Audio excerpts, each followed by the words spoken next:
আসসালামু আলাইকুম। আসলাম খামার বাজার পানের পাইকারি মার্কেট। দেখেন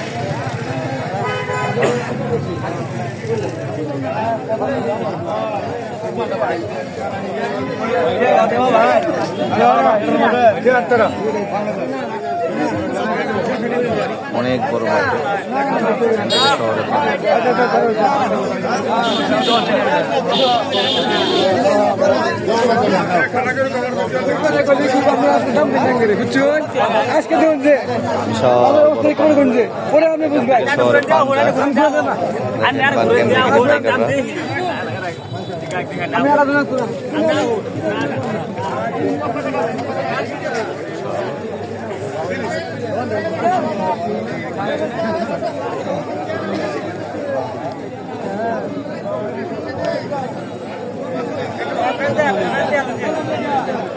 অনেক পান এখান থেকে শহরে পান যায়, বিভিন্ন শহরে যাচ্ছে ঢাকা।